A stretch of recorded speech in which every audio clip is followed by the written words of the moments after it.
So I thought this week's video was going to be on the jet ski, but had a bit of a think, had a couple of nights sleep on it, and you know what? We are going to get stuck into pulling this apart. I'm not going to accept defeat. It looks pretty bad, but hey, we've got to give it the chance it deserves. I've got some evaporust, I've got penetrating oil, I've got the tools. I'm going to pull this apart and we're going to get that cylinder soaking and then see how we can go about repairing it, because I just think that it's the right thing to do.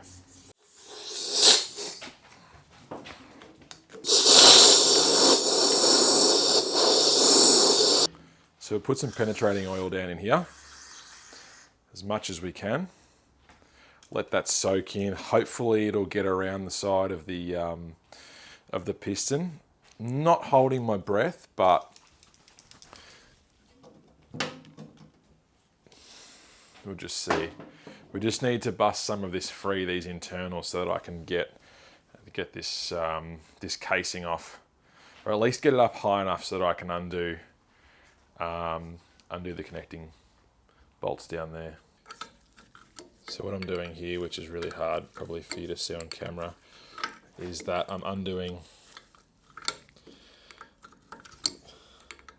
the connecting rod bolts, because what I'm hoping is that if I undo these, then it'll mean that I can literally just separate the top end from the bottom end, which will take all this weight out of the equation that I'm trying to deal with to get this apart.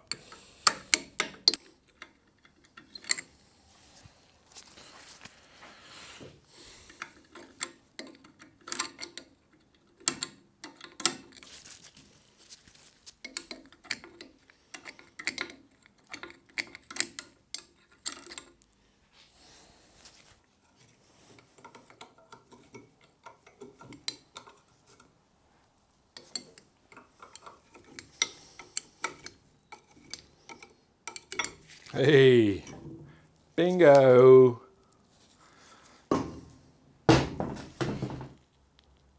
First look inside this second cylinder.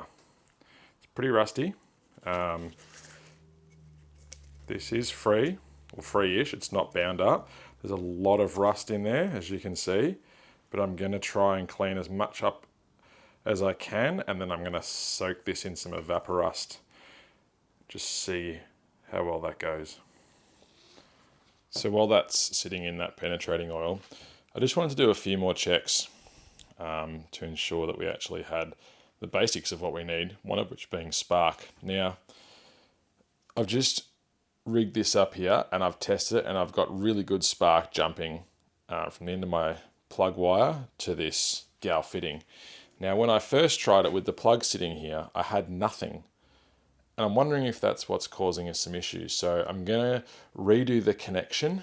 Even the end of this plug is quite, it's not corroded, but maybe there's a connection issue there as well. So I'm going to clean that, this end down in here, and then put it back on the spark lead and just test it. And I want to make sure that I get good spark jumping from the end of the electrode on the plug to this fitting here. So if you keep your eye on the end of the spark plug electrode at the end of my finger here, you'll see that it is passing through spark. Bit weak possibly, but the plug could also be on the way out, but just keep your eye on the end of that plug.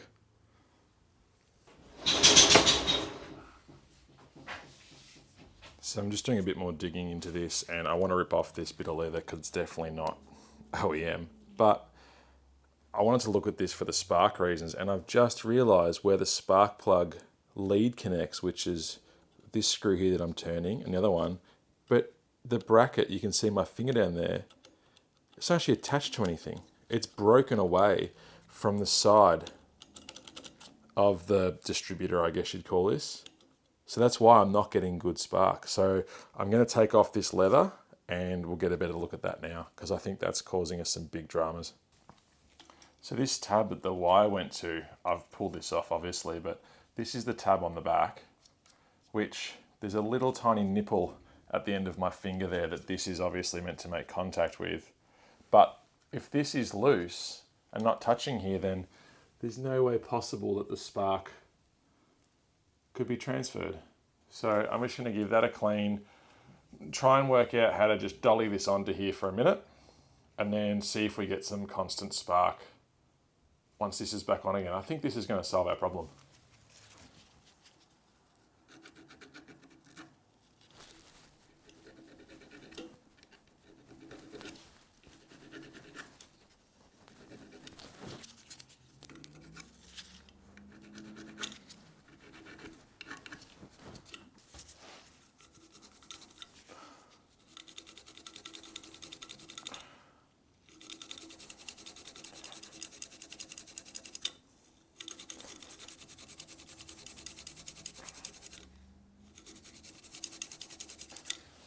Better get a bit more of that brass showing.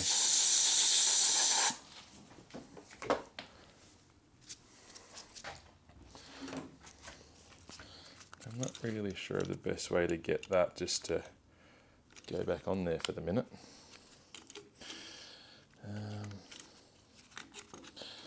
Really just need to make sure that tab's on there. I might even just roughly put it on like that for a second. So I've got this on here now, it's literally just cable tied on. You can see at the end of my finger there where that brass tab is touching that nipple that I cleaned up. So I'm just going to test the Y with continuity to the top. I'll set you up and we'll have a crack at that. All right, we'll try this spark test again. I've just turned the lights off so hopefully you can get a better view.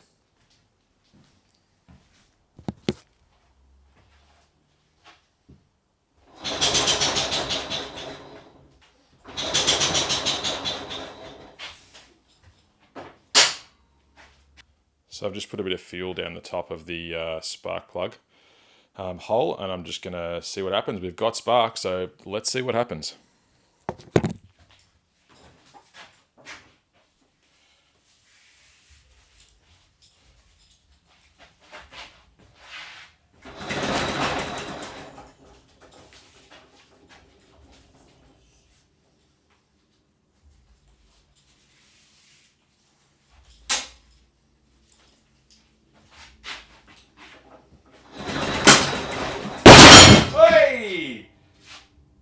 We had something.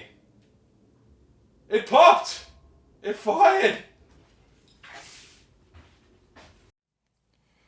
So in hindsight or reflection now, it's pretty obvious this wasn't going to start, but I think my excitement got the better of me, which is not always a bad thing.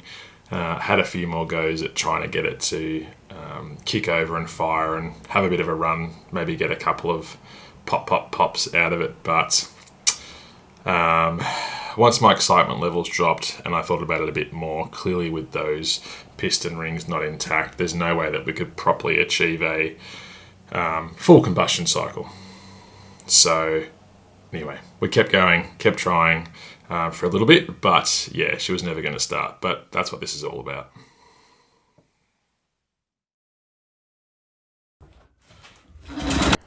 And as you can see in this slowed down clip, the exhaust gases are leaking back up through the air intake due to the piston rings being missing.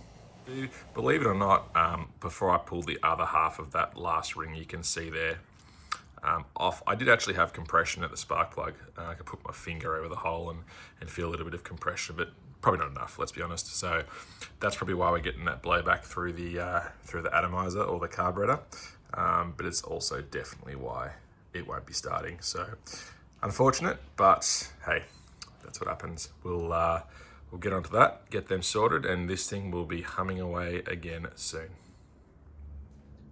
So as we can see here, I've taken the cylinder off and there's our piston sitting out. So this whole assembly needs to be cleaned, degreased, and given a really good once over. We're gonna have to get all that bracket off that was on there. That gasket, sorry, not the bracket. Get all that taken off there and cleaned up. So a little bit of talking, warning. So what we have here left over, these piston rings are out of this piston, obviously. Now, the piston and cylinder you just saw were the original ones that were on this. So if I go over to this piston, you can see how this ring it's stuck in there. Like it's got so hot at some stage, which is why obviously these piston rings are buggered. And what I've done is basically taken measurements of this cylinder, because this was the original one. The other one that I bought all the evaporust for is currently sitting in a bucket of said evaporust at a warehouse. I didn't want to do it here. It was just too messy. I've got the ability to wash stuff properly there. So I checked it after it's sitting overnight and I could not move the piston.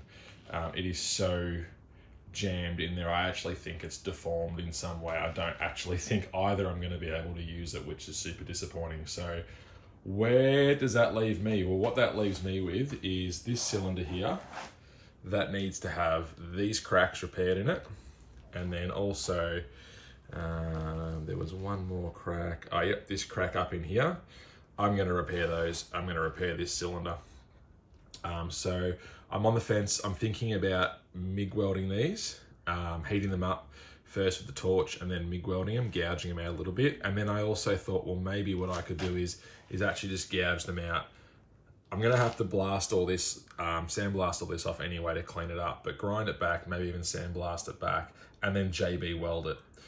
Because it's not a smooth finish anyway, this is textured, it's probably not going to matter. And I think that by the time I polish it back and paint it, it's probably actually not going to look that bad.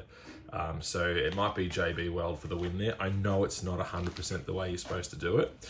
My concern though with doing it with the MIG welder is that something could, the heat, I don't want the heat to affect affect the cylinder.